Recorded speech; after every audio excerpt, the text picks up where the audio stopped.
Good morning. Morning. Morning. I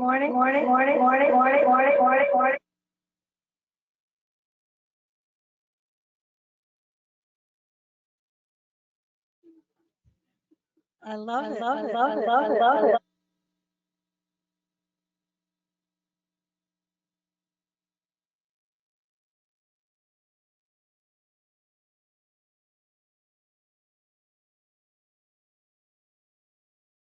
Okay, thank you. Good morning.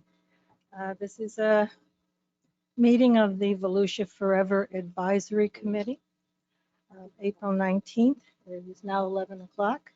We'll call the meeting to order. May we have a roll call, please? Steve Crump, I'm here. Gerald Fieser, John Gamble, Here. Jessica Gao, Here. Wanda Van Dam, Here. Marianne Connors, Here. Derek LaMontagne, Here. Derek Orberg, Here. Suzanne Schreiber. Here. We have a quorum and all are present. Thank you. We have no approval of minutes, and we will proceed to a discussion topic for today, which is a partnership request from the St. Johns River Water Management District for the acquisition of some properties. These properties have already been through a ranking. They are currently on the A list. And out of, I would say, an abundance of politeness, the staff brought them to us since they were pending and have not yet been sent to council. So we will hear them on that basis and determine whether we would recommend affirming that decision. With that, I will ask the staff to present, please. Oh, I'm gonna need the.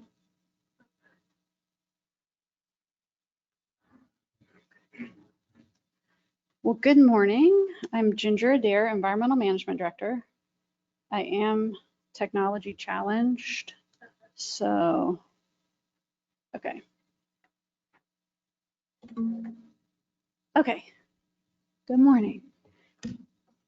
So we're here today because the staff was approached by the St. Johns Water Management District about parcels that they are hoping to acquire. They had some property owners contact them. They're working with these property owners and they reached out to see if we would partner with them on these acquisitions. So I'll walk you through the properties involved, and the Water Management District staff are participating with us today. They're just participating remotely on the webinar. So I'll give you the basics of these parcels, and then the Water Management District folks are here to discuss their interest and their process as well. So there are 3 parcels involved. They're on the screen right now. You can see highlighted in yellow. The one to the north is 422 acres roughly, and that is owned by Jeffrey Russell, and he is offering that to the Water Management District as a conservation easement. The 2 southerly parcels are 858 acres. They're being offered as fee simple, and they are owned by Linda Schroeder and Deborah Russell Bowman. You can see on the map that the 3 parcels are directly surrounded by the Palm Bluff Conservation Area. That is a conservation area owned and managed by the Water Management District currently. And these parcels would be an addition to that area if they are acquired. Oh, are we both doing it? Let me see. Okay, all right. So these 3 parcels are in what is called the Volusia Conservation Corridor. That is a corridor that was established as part of the Florida Forever program, and it is on the Florida DEP 2020 Florida Forever 5-year plan. You can see the graphic on the top left is the corridor in its entirety. It starts in Flagler County and runs basically through the center of Volusia County down to Brevard. There's a little bit of a gap in the middle, and that's not because there's not conservation land there. That's state conservation land. It's already in conservation ownership. The map in the middle shows more blown up the Volusia County portions of the corridor, the southern part of that corridor. And you can see the yellow circle on the screen. Hopefully you can see that. Now, I just want to point out the yellow circle on your screen is slightly different than the yellow circle in the packet that you got sent. When I moved the slides around, the circle stayed in one place. So this is the correct circle location. You can see that green area that is surrounded by the pink, which represents existing conservation land. So these 3 parcels are in the corridor and directly adjacent to that Palm Bluff area like we discussed. The graphic on the right of your screen shows the 2009 first cycle ranking of the Volusia Forever acquisition, the Volusia Forever Advisory Committee, and as approved by County Council back in December of 2009. And at the very top of that ranking is the Volusia Conservation Corridor. And so in the Forever program, starting in 2002, the Volusia Conservation Corridor in its entirety was included on the ranking list in Group A. And so all parcels within that, whether or not someone had made a specific application, were considered priorities for acquisition. So the corridor first appeared on the ranking list in 2002. Every subsequent ranking list, including this one in 2009, which was the last ranking before the committee or the advisory board was dissolved for lack of funds. And then there's just a little bit about this corridor and why the DEP believes that it's a priority. I don't need to read that for you. So a little bit about the properties. This is the Russell property. This is the one to the north. Sarah, do you hear that? So this is an aerial photo of that property. It contains pine flatwoods, temperate hammock, cypress, pine, and cabbage palm wetlands, and bottomland swamp. This parcel is roughly 58% wetlands. It abuts Lake Ashby Canal at that northeast corner. So you see that corner that's not square, that's because that is the Lake Ashby Canal. This property meets 13 of the 18 Volusia Forever primary site ranking criteria, and we'll go through them. And then this bullet is actually incorrect. I wrote that the district intends to manage this as part of Palm Bluff, and that's not technically correct because this one is offered as a conservation easement. And in a conservation easement situation, the property owner manages the property in keeping with that conservation easement agreement. So in this case, Mr. Russell would continue to manage the property based on the terms of the conservation easement. Typically, that requires an annual inspection by the conservation easement holder. If the county partners, that would include the county. If the district obtains this on their own, then it would only include the district in those annual site visits, and then a report would be conducted.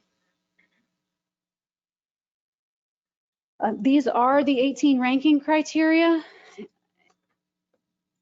And I don't know, Madam Chair, if you want me to go through each of them as they're listed on the screen. I think the ones that we're saying, yes, it's being ranked based on affirming that category, that criteria, that would be helpful. Okay, great. So as you know, the criteria are broken down into 6 groups. The group that it contains proximity and connectivity, this property meets the first criteria. That is the property functionally adjacent to existing conservation lands. Yes, we know it's adjacent to Palm Bluff. The second criteria, see, these are sort of mutually exclusive, is will it maintain an ecological link that are to otherwise unconnected properties? So no, this one's connected. The second group, furtherance of acquisition efforts. This property meets 2 of 2 of criteria. So does it further a project begun under a previous or existing acquisition program? Yes, it does. And then based on a preliminary assessment, is there a reasonable expectation of matching funds from other sources? And yes, this is a parcel that the district is asking us to partner with them on. The third group, water resources, the property does serve as an important groundwater recharge, and it contains and has frontage upon a water body, a wetland, or a waterway. Ginger, I have a question on that. It seems to me that that's all kind of floodplain through there. And with all the cypress swamp, it seems like it's not a recharge area at all. It's more protecting floodplain than it is. So 58% of the property is roughly is wetlands. The other portions are upland. And I agree that Flatwoods, yeah, it's pretty, soils are pretty restrictive in there, are they not? I can look at the report. I mean, and- I think it's a good idea, that, to protect the floodplain, but I just didn't see that as a groundwater recharge Okay. area at all. So, and maybe you guys know something I don't know, but And the land management staff is here too and can answer those questions if you want, or we can keep going to the end and then come back and any of If them. we could finish presentation, then we'll go through all the questions. Thank you. Okay. So what we're on, 1, 2, 3, 4. The fourth category, environmentally sensitive lands. And that first criteria, is there a potential that the acquisition will protect or maintain populations of federally or state listed species? And we believe that is true. The next category, provide resource-based recreation lands. Does the property offer the potential for the establishment of resource-based public use opportunities, blueways, and trails? We believe this is true. Some of that is dependent on the conservation easement language, and that, of course, it's premature to know what that language is going to be until the Water Management District engages in those negotiations with the property owner. And then management criteria, is the size and location appropriate for cost-effective management? Yes. Does the property have a limited amount of exotic or invasive species? Yes. Upon site visit, we found very few. In fact, we found one example of an invasive or exotic species, like one, not like a one stand of them, but one individual plant. Is the pattern of existing and future land use of the area adjacent to the property compatible with typical land management practices? Yes. Is there appropriate access? Yes. The property is actually very easily accessible and the roads are in very good condition. Is the percentage of water bodies or wetlands requiring restoration minimal? Yes. And is the percentage of uplands requiring restoration minimal? Yes. So those are the 13 primary criteria. The other criteria are considered enhancement criteria. And we believe that this property meets the third of those enhancement criteria, and that it substantially furthers the conservation goal and management objectives of the Volusia River program. These are just some photos from the property. So you can see in this top photo, you can see sort of a more upland community. In the bottom left is the Ashby Canal, and then the bottom right is just an example of what the roads look like on this property.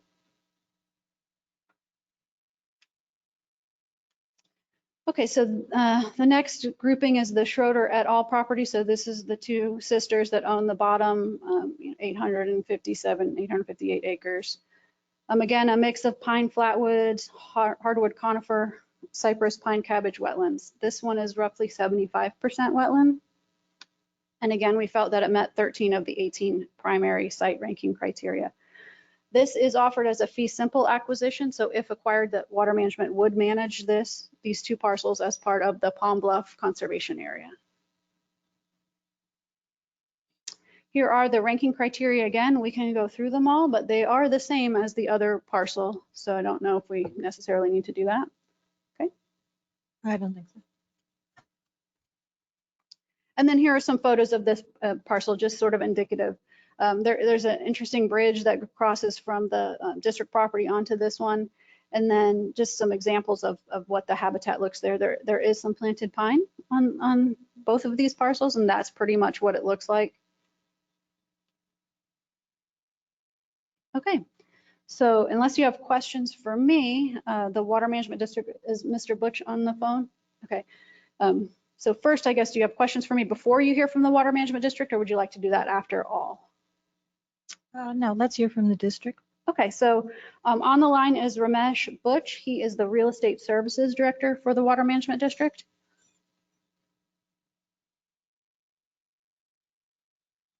Ramesh, you're unmuted. You can speak.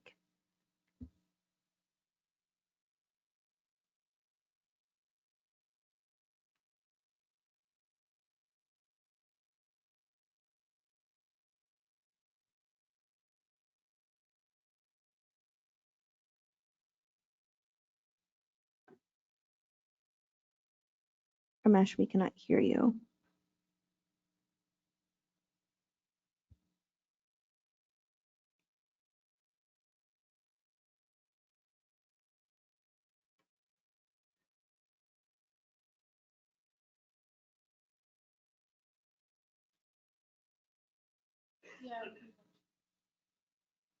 Sheila, can you unmute yourself?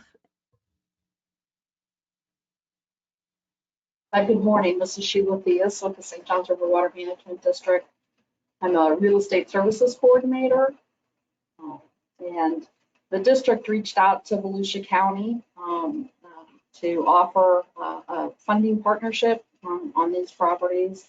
The district's had their eye on this property for a while. The property owners did reach out to us, as Ginger indicated in her presentation, that they were now at a point where they were interested in pursuing an acquisition by the district. As Ginger indicated, the properties are surrounded by the Palm Bluff Conservation Area. And so it's a natural joining of the property to the larger district acquisition.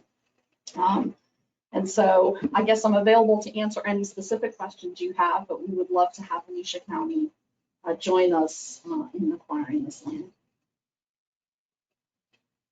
Okay, and Sheila, as I understand it, this is Mary Ann Connors. The district will be handling the negotiations, is that correct?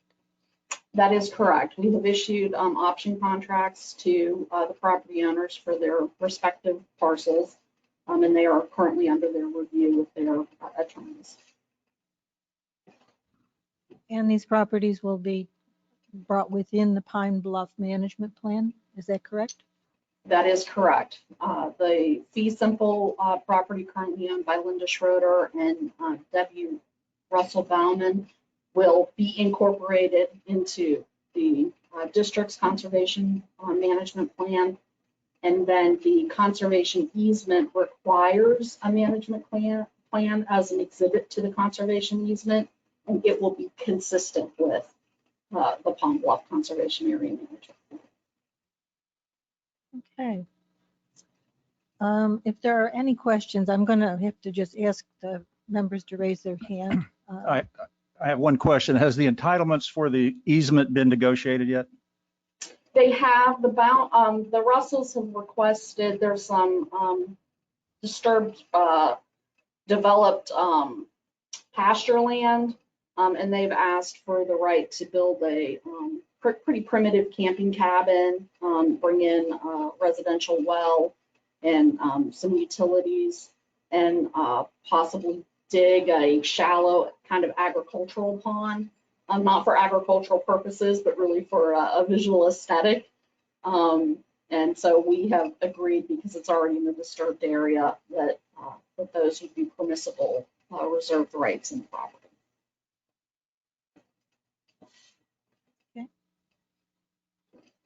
Okay. Thank you to the district. We have some other questions? Well, I'm sorry, Wanda, can we go back to John because we paused him? So. Yeah, the initial question that I had was whether this is in fact a water recharge area. It kind of looks like floodplain protection, which is a great idea. But in the criteria, it had it as a recharge area, and to me, it looked kind of like it's not a recharge area. I would have to defer to Ginger on their assessment of it. We did not invite our environmental staff. I can't answer that question directly. I apologize, but I can get the answer to you. Hello, Nick Dunham, Land Management. I'd like to address your question with, as Ginger mentioned, the flatwoods portion could be considered hydric because it's a type of wet flatwoods.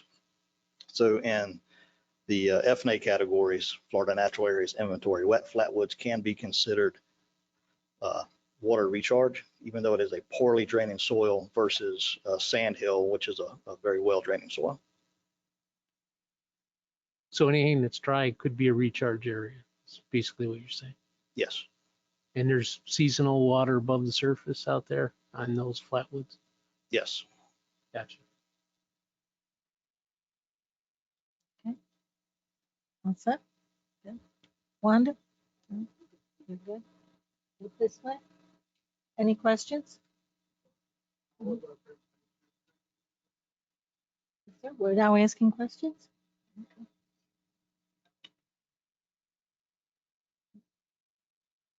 I'm sorry. Okay.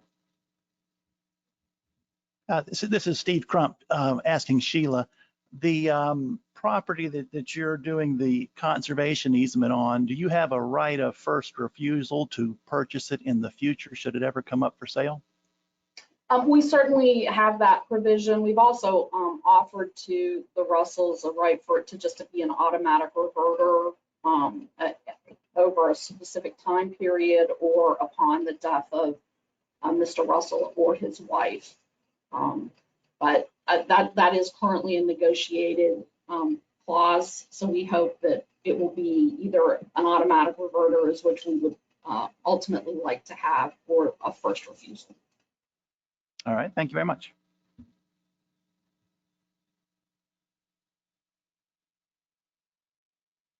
Mr. Orber? So I'm looking over my questions right now to see which one would be best to ask. I know that over the course of the next 20 years, we have limited funding, and maybe a question that we could ask, why would we not encourage a purchase here? That may stimulate some other questions. So you, My question is, are there anybody here that would advise to not purchase this at the moment? okay, well, I don't think that's a question for the staff.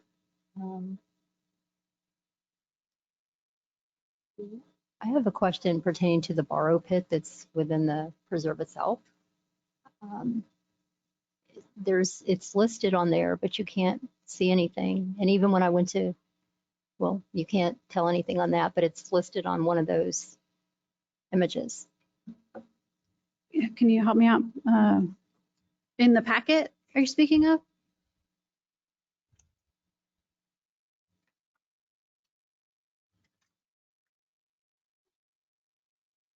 On I'm the, talking about within the Russell property? preservation, but not on the property itself. oh, on the Palm Bluff Conservation Area? Yes. Oh, okay, yes, So I within can't that answer is- that. But maybe Sheila can. Right. So is that being utilized still? I would think not, but I'm just asking. I don't know the answer to that question, but I can certainly get it from staff and get it back to Ginger. So I'd really like to know the answer to that because one, quite a large area on, I believe it's the east side of this property, has posted notices for development. And so my next question would be, I'm just curious, is that Farmton? Because it's a very, very large area. Let's see if we can. And that's what sparked me to ask about the borrow pit in general. So I don't have a great map that's sort of zoomed out, but if we look at this one, can you roughly point out where you're speaking of? Where Well, the borrow pit was on the image that you passed. Keep going back. It's on the left side, got that one? right there. See where the words borrow pit and Palm Bluff? Oh, okay, yes. And then on the opposite side where these properties are, on the, I don't know if that's Easter, but on the right side of this, East, okay. okay, that would be huge amount of land that's posted. Yeah, I don't know what's happening on the private land to the east. I don't know. Maybe Clay does.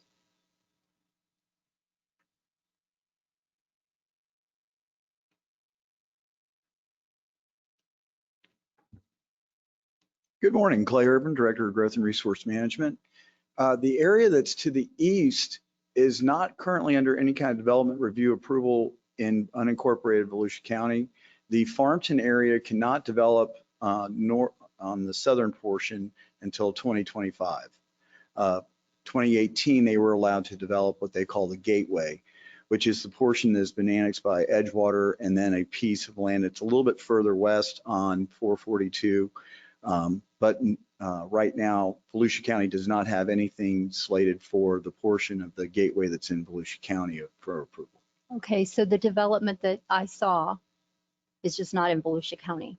Because there was definitely, I realized like there was farmland, but there was a very large area that was reasonably close to this, fairly close to this, that was actually cleared and had posted signs. When you Very, say very posted large. signs, are they the Volusia County public hearing signs or signs saying posted no trespassing or No, they new were coming? posted for development, but I cannot tell you if they were, I didn't get out of the car and walk up to it, and I didn't take any photos of it or anything like that, but We can go out and verify what it's saying, but because right now that is unincorporated and there are no planned developments whatsoever going on in that area immediately east that I'm aware of. And I okay, can then tell I you, may have the area wrong, but there's definitely a very large area that's cleared.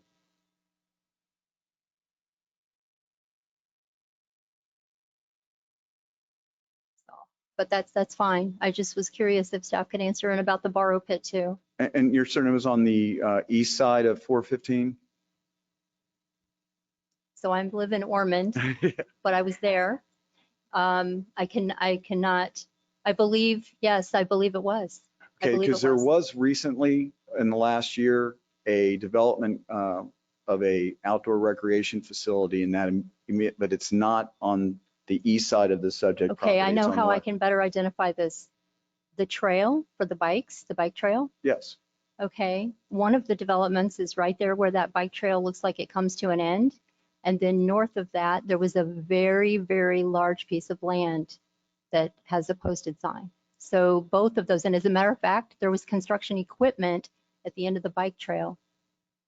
Okay, I think you're giving us some questions for follow-up. I'll follow up on that In terms because of right now, things you would be interested in knowing. Do you have any questions specific to this consideration? The borrow pit, I'm curious, as I mean, Again, that's on the Pine Bluff property that would have to be, it's but part of this their, property is being incorporated into that, correct? for management plan purposes, yes. So Mr. Orberg, I don't know if we've addressed your question at all. In terms of objections, I haven't heard one yet. Clearly, No, so today has been very educational so far with staff presenting information. I think that they're doing a fantastic job with educating us and presenting all the different aspects of this land. One of the things, because I'm not as knowledgeable yet, this is part of my education, the conservation easement is going to be into perpetuity and there'll be no way for this to be reversed in the future. Would that be correct? that's correct. Very good. Thank you. Okay. Question. I have a question for staff on the criteria. So for the conservation easement parcel, for the primary criteria, proximity and connectivity, I would like, maybe when this goes to council, it doesn't have to go back to council, I guess. This is just a kind of training exercise for us. But I would argue that it does meet number 2. It's just a function of timing, because if you look at the requests together with the southern properties and the northern, I think that connection is there. So I just wanted to see when we bring these forward and we're ranking criteria, is that something that we can approach council with, and would that be the discussion? Okay. Any other questions? So, Yeah, excuse me, just a quick question on the zoning classifications, and I apologize if these were kind of gone over, but it says for these properties, they're classified as resource corridor and forestry resource. And I just kind of had a question on, I guess, the actual protections of, are those zonings protecting these properties in some sense, or, because there's a limit to how you can build or develop on that, or it is the easement, I assume, but I'm just curious, maybe in general, if someone can explain a little bit about those zoning classifications, maybe just in general, to see if that's something that affects other properties. very good question. Because one of the main concerns you have are we wasting time on something that could be protected anyway under our current land use and zoning? The answer is no, in that forestry resource can be actively farmed, can be utilized for pasture, can be used for trees, silviculture. So therefore, when you take and put in the conservation easement or you get the fee simple, then you've eliminated those potential uses of those properties. Also, forestry resource can be cut into 25-acre trunks. You can sell those out as individual homes. And then in regards to the resource corridor, even then, there is reasonable use of the land. So there can be some limited use of the resource corridor. So from our perspective, this acquisition of the fee simple of the 800 and then the conservation of the 400 acres does take away the potential use of that land that could have a negative impact on the environmental resources. Yeah, thank you very much. And I don't know if you know the percentages offhand, but I've heard that resource corridor, you still can only touch like 20% of it roughly. Right. Is that, but for forestry, can you essentially clear all of it when you're just? Oh, yes. Yeah, okay. Well, thank you. Okay. Mr. Feaser. I've read in here about the cost of what they project the tentatively purchase price is, but I haven't found, maybe it's in front of me and I can't see it, but what is the split? Where are we at with the Volusia and St. John's on who's paying for what? Ginger? Well, there hasn't been a formal written request from the district for a percentage of participation. And so it's a little funny because typically properties get ranked on the list and we have no information about price because the Forever Acquisition Advisory Committee does the property meet the criteria? And then the council approves the list and then the staff goes down the road toward acquisition. In this case, we're sort of backwards a little bit. I mean, this property has been on the list based on its inclusion in the corridor, and the district approached us after they've already started negotiations. So Sheila is probably the one to speak more about what the contingency contracts that they have, which aren't, the final purchase price. That's sort of their beginning negotiation with the property owners, and then what the district would be interested in participation from the county. Which again, just as a reminder, is typically handled after this process.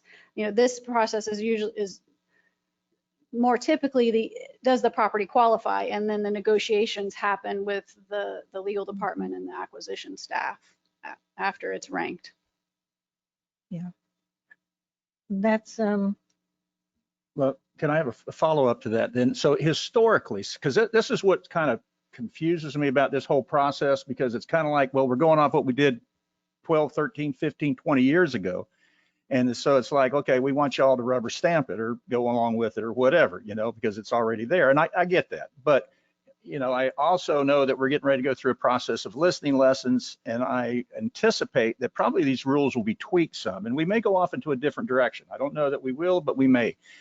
And so I'm just asking, I don't have an opinion strongly one way or the other, but I am curious as to what historically then, what has the percentages been when we enter into a negotiation with, say, a water management district or some other entity? So there's not a specific standard. Some parcels we own 50-50 with a partner. Sometimes it's a water management district, sometimes it's a city.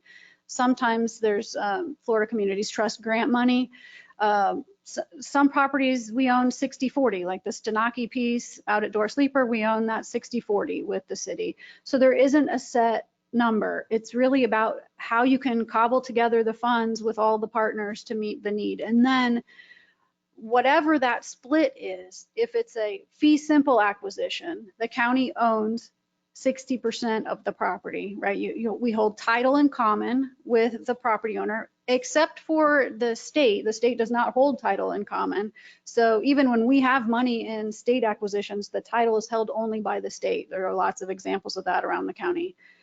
On the conservation easement, it would be the same thing. We would have a 50% or a 40% or whatever the split is interest in that conservation easement. And then if the county participated in that acquisition, then we would be involved in the development of the management plan for the easement, et cetera. So there's not a certain number. Oftentimes it's been 50%, but Other times it's been something different. Okay, thank you. Jessica? I have a comment and a question. As it relates to the easement property, I know it was said the easement will be held in perpetuity. That doesn't mean it will last forever. The parties to the easement can agree to dissolve it or swap it out for a different property in the future. So a preference for me, and we don't really have the power yet, but maybe when we change, the standards, it will be a discussion item, and I'm just putting it out there, is that, and I think we've covered it, Ginger has, that if we are a signatory to the easement, or at least the county is, it obviously couldn't go away without county and water management district approval. Correct. But if it was just listed with the water management district, I'd be hesitant that they could later change their mind. John? Yeah, public access to the bottom two parcels. Is there dedicated easement to get to those from the east side? The only reason I say that is I've walked this property a bunch. It's one of my favorite spots in the world. And it's a long walk from the parking lot to this parcel. It's a long walk. It's probably five miles Right. each way. So it'd be nice if we had public access, if we're going to dump a bunch of money into this thing for people to access trails and stuff. A lot of people ride out there, bike, run, all kinds of stuff. And I think there's only one access now at the northwestern corner. And it'd be really nice to have another access to hit this part of it without walking the piles. I don't know the answer to that question. I know how we accessed the property, but I don't know that that's how the public accesses it. So maybe Sheila can answer. If not, it'd be maybe Ramesh can talk now. Can you all hear me now? Oh, there you are. I apologize, and I appreciate your all patience. I'm having technical difficulties. I'm working from home today. Well, again, let me start out by thanking you all for entertaining us and considering this application. Just by way of little introduction, I used to run the Alachua County Forever program, which we modeled on yours back in 2000, and ran that for 15 years. So I'm back in my comfort zone with you all and talking to local government. I think Sheila covered this. The district is not buying land like we used to historically, and so we're looking for partners where we can, and we appreciate you all considering this. I have nothing that I need to correct. Sheila was mentioning earlier. She did a great job, and I appreciate her filling in for us. So if there's any specific questions I can answer for you regarding the question on the floor about access, all of our properties would become incorporated into the Palm Bluff management plan. And certainly if there's a way to create better, more convenient access to those properties, that's something that we would, send up the chain for the land managers to consider. As you all know and are probably very painfully aware, recreation comes with a price tag, and the trade-offs between better access, better public use of your properties, and the goodwill that generates has to be balanced with the cost of providing and maintaining that access. So I'm personally of the opinion that we should try to provide as much access as we can where it's appropriate, but it would depend on the collaboration between us and you all and what the resources that we can bring to bear on providing new and improved access to that. So that's not much of an answer, but it's probably the best answer I can give you. Okay, thank you. Are there any further questions? Okay, Wanda? Oops, I'm sorry, Derek. I apologize. I raised my hand a little bit late there. So if I was understanding a statement made earlier, if two entities are partnered together, it's much more challenging to change the aspect of that land. And I apologize, I don't remember your name. Jessica Gal. Jessica. And I can respond. Just parties to an easement can modify it down the road, even if it says in perpetuity, as long as they both sign off, it can be rescinded, it can be revised. So if there's three parties, if it's the water management district, the county, and the landowners, it's obviously one extra step of protection. Right. So in some cases, depending on the circumstance of the change, it could be of interest for all the parties to get together. It's just more challenging to do so in the event that there was a negative impact, members of the community could speak out against it, or Well, presumably it would come Right. before the county council and it Right. would be subject to a public hearing. very good. Yeah, I was just trying to understand So, better, and I mhm. appreciate your insight on that. Thank you. No problem. Okay. Anything else? Any other questions? Wanda? Just one quick comment, and I certainly understand some of the questions, and this reminds me of back when we were holding meetings in the past, when we would go toward the idea of funding, and Mr. Weaver was always very quick to tell us that is not your bailiwick. Your job is to evaluate the criteria. So while I do understand the questions, I think we need to keep on our position here of we are supposed to be evaluating the criteria on this property, and the resources for it are not something that we're in charge of, quite frankly. I think looking at our mission statement, we are at the beginning of this process. And right now, based on the existing criteria, I think Wanda's made a good point that we are at the front of this process. And there are many steps that will come afterwards, but as things stand today, they are not our steps. So our job is to look at the ranking that's been done, and make a determination as to whether or not we affirm that this is in fact consistent with the acquisition priorities and process. It has been on the A list for some time, and so luckily that's been done before us. So if there are no further questions, I will entertain a motion. Actually, Sure. I'd like to know if there's any, it doesn't appear to be, but I'm curious if there's anyone was here from the public. I was going to ask right after, once we get a motion on the table, I would ask for public participation, if that's okay. Motion? Yeah, also moved.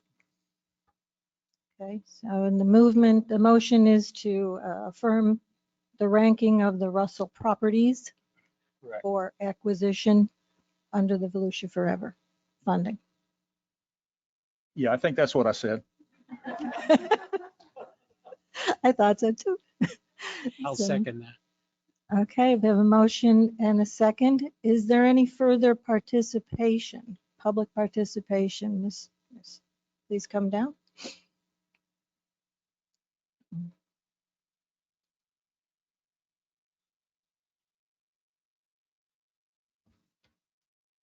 Doug Weaver, 1620 Robert Burns, still a member of the Florida Bar after all these years. As an aside, I just thought about this. Excuse me. You know, we've had this on the radar for probably 20 years. And I think that we had some discussions with the family early on. May have been tied up in a state. So just, it's very interesting to see how even all these intervening years, you know, it can still happen. You just never know. So, and another thing they mentioned, I think zoning and comprehensive plans.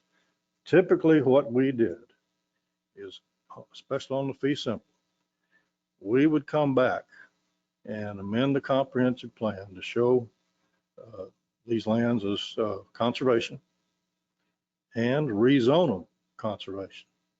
Now, you know, what you try, as Dan Eckert, former county attorney, used to say, we did belt and suspenders. You know, you just can't do enough. Okay, you can't do enough. And these partnerships are very important because it impedes changes. The intent is this is forever. We don't call it Volusia Forever for nothing. Okay, but this is a great opportunity to establish a firm foundation for a new program. St. John's has been our best partner over the years, and it's gratifying to see them come back to the table again. It's good to see the county staff be nimble and flexible enough to bring this to you. They could have just waited and say, we're just not quite ready. Forging these partnerships is very opportunistic. And you have to be, as an institution, county institution, you have to be nimble and flexible to take care of them. You never know when this is going to happen. 1,200 acres, you're not going to see this very often. I'm really gratified to see it. It sends a message that the county is ready, willing, and able to partner. On the merits, you've already heard about that. It's strategically located, it's in the corridor, it abuts other conservation lands, and it helps to create a landscape level land acquisition. Very unusual to have this combination, at the kickoff of all times, the kickoff of a conservation and ag easement with a fee simple. That also sends a message. And you gentlemen from the agricultural community, you can appreciate that as well as anybody. Financing, that'll be worked out between the staff of the parties. There's several options to pursue financing. That's down the road. You have to do the heavy lifting of negotiations with these parties once we get them on the list and get authority from the county council to move ahead. So it's really gratifying again to see this effort. Hats off to the staff, hats off to you all to be nimble enough to try to make this happen. Thank you. Thank you, Mr. Weaver. Any other comments from the public? Okay. I have a motion and a second. I will proceed with the vote. All those in favor of the motion signify by saying aye. Aye. Aye. Opposed, like sign. We have a unanimous decision. I hope the first of many. So, with that, I hope you're glad that we did this. It was educational to me, and I've been on the fringe of this for a long time, but it was educational to look at these criteria in a new way and see them in a new light. And I think it's a good introduction before we go into our listening sessions to have done this. With that, let's see, we have a meeting coming up. We have listening sessions coming up. Could you just go over that for us, please? Yes, ma'am. We have one every Wednesday starting this week. The first one will be here in the chambers.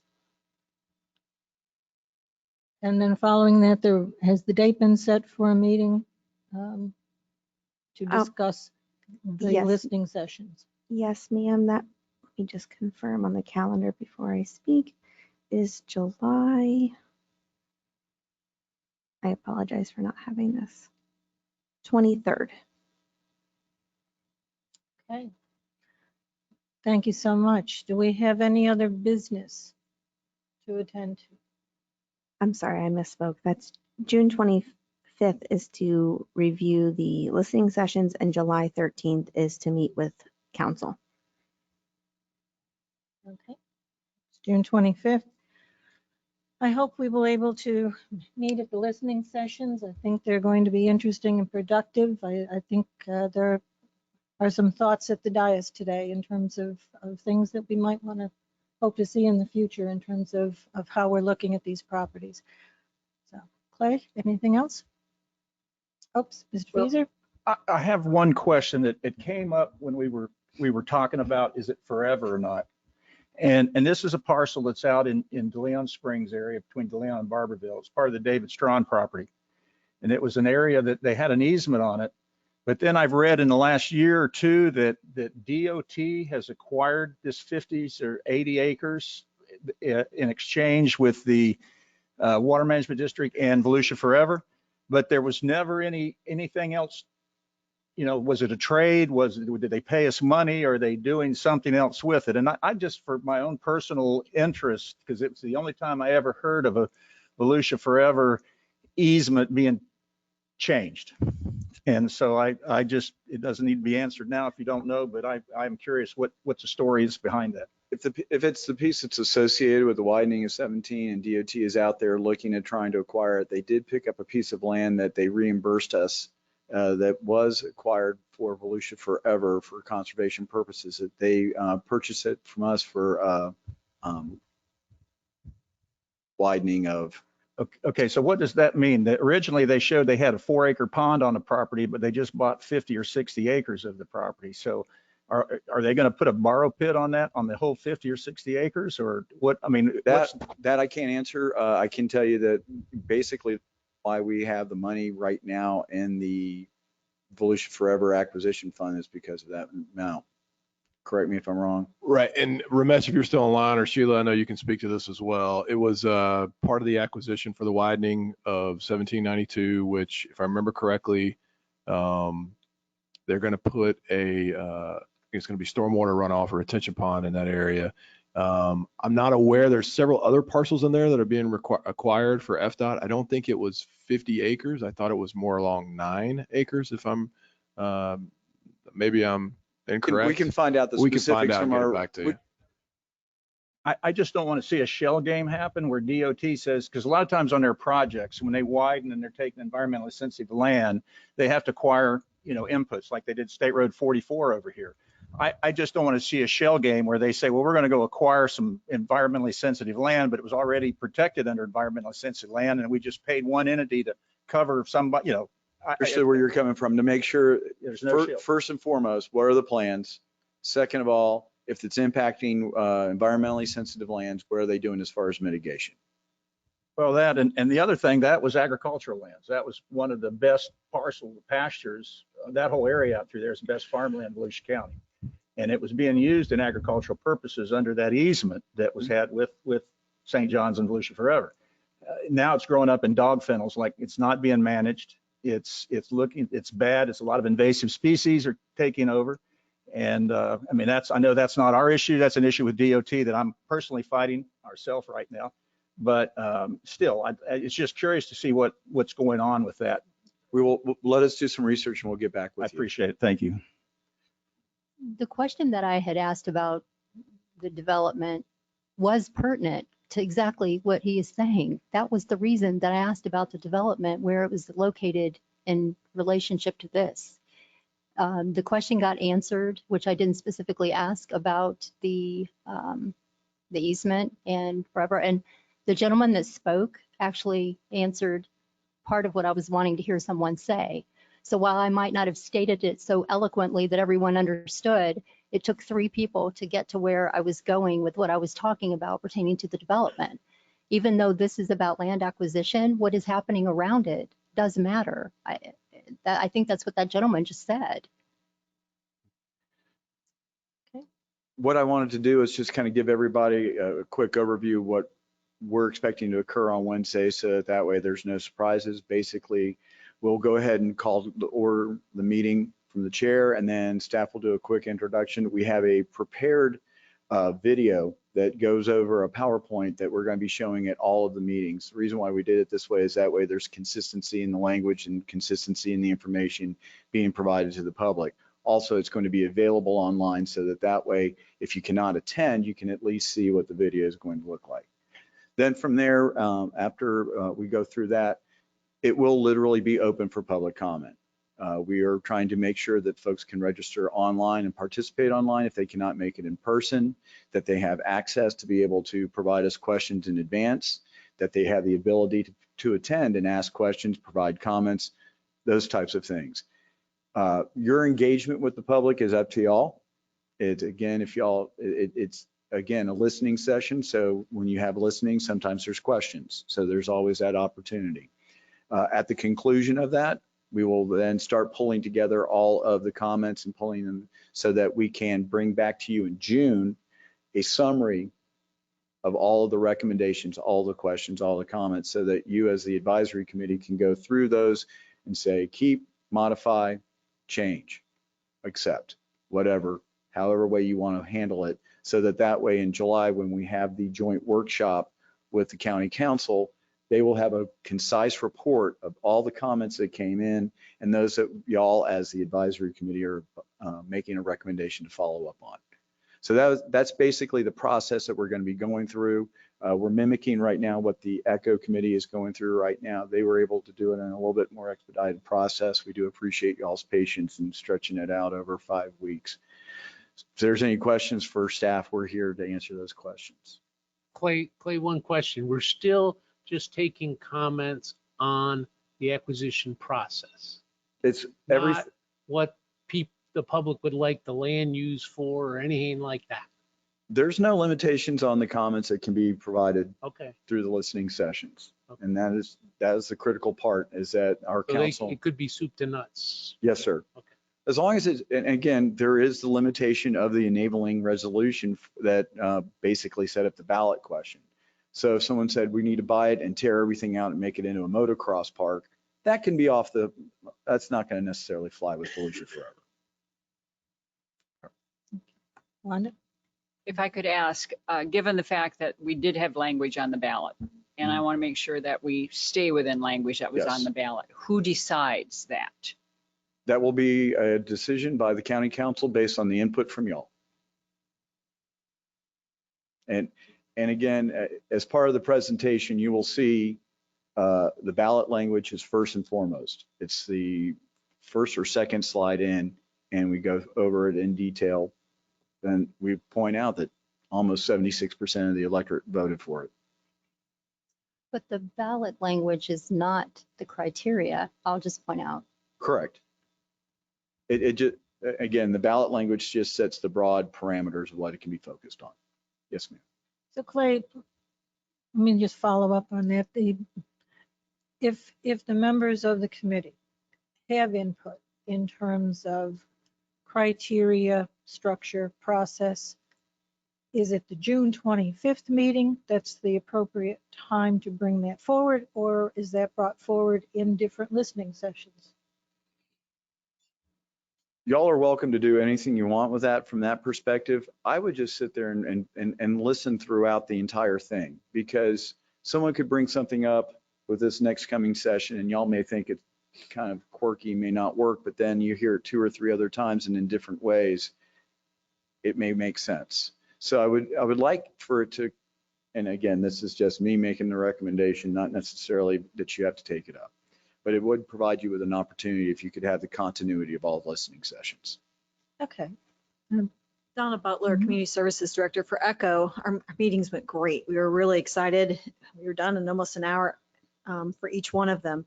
There was a little bit of give and take. So if someone presented something and they had questions and they were trying to understand it, they went ahead and asked the question at that point. But for the most part, there wasn't too much of a back and forth. We did have Kelly McGee come back and actually make a presentation because she was talking about something entirely new that could be this broad, and she was really only talking about this broad. So we did facilitate that happening because it was being brought up at every single meeting, and that was the green infrastructure. So you all have the flexibility to do what you want, but for the most part, everyone's just listening, trying to take it all in, taking notes. But where they don't understand, they're asking questions. Okay. So it's listening for us, asking questions, and then if we develop thoughts, we will discuss them on June 25th as a group. Is that acceptable? Okay.